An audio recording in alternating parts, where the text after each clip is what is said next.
Fala galera, Daniel Teves aqui para mais um vídeo no Vidas Infinitas. Hoje um vídeo um tanto quanto experimental, onde eu vou falar para vocês e tentar explicar por que a gente tem poucos ou quase nada, né, para não dizer outras palavras que a gente não tem jogos em segunda pessoa.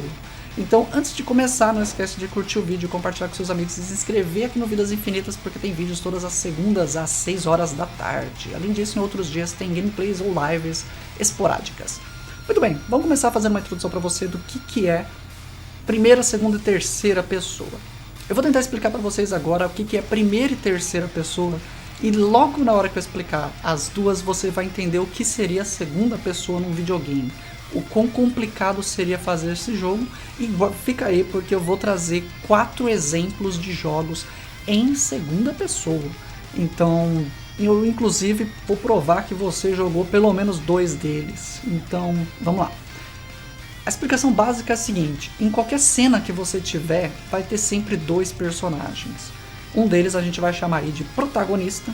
Esse personagem é o nosso personagem, aquele que a gente está controlando com o controle.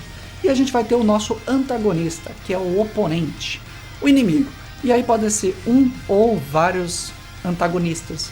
Então não importa quantos inimigos você vê na tela, o conjunto de inimigos é a nossa segunda pessoa. Então nós somos a primeira pessoa, e aí eu já respondo por que quando a gente fala que um jogo está em primeira pessoa, a câmera é os nossos olhos. Porque nós somos a primeira pessoa nessa situação, e a segunda pessoa são os inimigos. Na terceira pessoa, a gente, como o nome diz, existe uma terceira pessoa nessa situação. Então nós continuamos a ser o protagonista, então a gente ainda é a primeira pessoa. A segunda pessoa continua sendo os inimigos. Todos eles que estão na tela são segunda pessoa nesses casos de videogame. E quem é a terceira pessoa? É o cameraman. Podemos dizer dessa forma, o cara que está segurando a câmera. Se a gente puder puxar pela memória, você vai lembrar que em Super Mario 64, em alguns momentos, você pode ver aquele bichinho da nuvem, que eu não lembro o nome, segurando a câmera e acompanhando o Mario. Aquilo é a explicação perfeita para a terceira pessoa.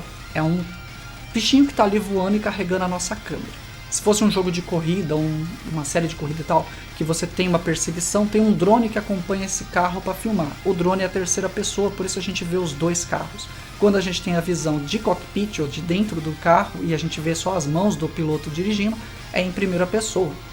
Até mesmo quando a gente bota qualquer outro tipo de câmera, é terceira pessoa. Pois bem, se você entendeu, quando é primeira pessoa, a câmera está em mim, o jogador.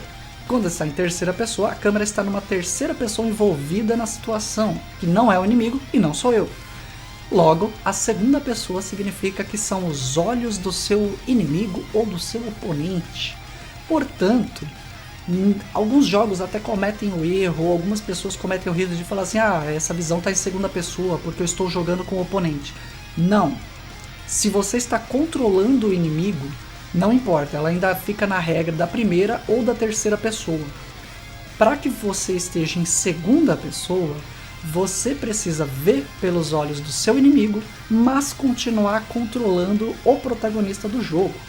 E agora eu vou trazer para vocês 2 situações onde isso acontece, e eu tenho certeza que se você jogou esses jogos, você passou por essa situação em segunda pessoa e não reparou. São 2 títulos muito populares, e essa sessão em segunda pessoa, pequena sessãozinha, ou pequeno trecho em segunda pessoa, com certeza você passou, porque ambos são na primeira fase dos jogos. O primeiro deles é o Battletoads do Nintendinho. Se você reparar, o jogo inteiro é um side-scrolling naquela situação, naquela fase, mas em determinado momento a gente está vendo a visão da máquina que a gente tem que tacar a pedra. Então você pode ver aí que é a visão do inimigo. O inimigo está atirando na gente, não controlamos essa arma, nós controlamos o nosso sapo guerreiro ali que está na tela, tacando a pedra na direção da tela. Portanto, estamos vendo aí a visão do inimigo controlando o nosso protagonista ainda. O mesmo acontece em God of War, em um trecho final, e esse é muito rápido, é verdade, onde a gente joga com Kratos, a gente está fazendo o Kick Time Event do Kratos, mas a nossa visão é do Poseidon. Então, enquanto o Kratos está lá arrebentando a cara do Poseidon, nós estamos vendo isso pela visão do Poseidon enquanto controlamos o Kratos. É claro que aqui é um Kick Time Event, mas nós estamos apertando os botões não para se defender do Kratos. Então nós não estamos na pele do Poseidon, nós estamos na pele do Kratos. Tá bom, Daniel, você vai falar, são pequenas sessões. Existe algum jogo que foi feito inteiro em segunda pessoa? É muito difícil porque você vai entender no quarto jogo que eu vou apresentar. Porque o terceiro jogo que eu quero apresentar aqui é Driver San Francisco. Talvez seja, quando você pesquisa jogos em segunda pessoa, deve ser o jogo que mais aparece, pois existe uma missão inteira onde há uma perseguição. E como você pode ver na tela, a gente está em primeira pessoa aqui neste carro, e o carro da frente, o amarelo, está ali fugindo. Para a sua surpresa, caso você não tenha jogado, você não está controlando esse carro de cá. Você não está controlando o carro em primeira pessoa, você está controlando aquele carro lá da frente. E a máquina te persegue. E é muito difícil porque existem muitas sessões onde a sua visão fica completamente coberta, porque tem elevações na pista e aí você não consegue ver para que lado é as curvas.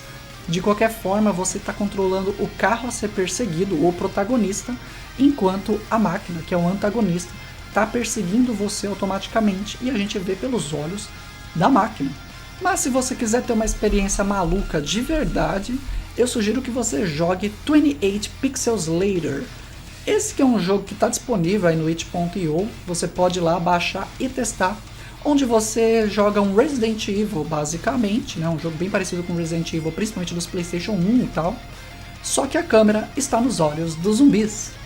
E você troca essa câmera entre um zumbi e outro, e você joga com o personagem que está matando os zumbis. Então você está jogando o jogo inteiro em segunda pessoa, essa é a proposta desse jogo. E sim, fica muito difícil. Dá pra jogar de uma certa forma, mas é muito difícil e explica o porquê a gente não tem jogos em segunda pessoa, ou pelo menos não deve ter tantos por aí. Provavelmente quem vai fazer vão ser jogos indies. Você dificilmente vai ver uma grande produtora fazendo um jogo em segunda pessoa, porque é muito complexo, a cada inimigo a câmera. É claro que a ideia de você poder trocar a câmera entre um inimigo e outro pode dar uma bela de uma facilitada, mas no fim das contas é bem maluco. É como se você jogasse, por exemplo, Street Fighter em primeira pessoa, só que a câmera que você está olhando, que está dando soco, chute, rasteira, é a câmera do oponente e você está vendo o seu personagem. Então você dá um Hadouken e você vê o Hadouken vindo na direção da tela, mas é o seu Hadouken que você lançou. É um exemplo de jogo de luta. Em jogos de corrida seria muito complicado, a menos que seja 1 contra 1. O problema é quando o seu inimigo te passar num jogo de corrida. A câmera vai ter que virar para trás para poder você acompanhar o que você está fazendo e também seria bem bagunçado. É por isso que existem pouquíssimos jogos em segunda pessoa. Bom, se você gostou desse vídeo curioso, não esquece de curtir, compartilha com seus amigos aí que falam sobre jogos e entendem de jogos. Não esquece de se inscrever aqui no canal, tem vídeos todas as segundas às 6 horas da tarde. Nos vemos no próximo vídeo e até mais.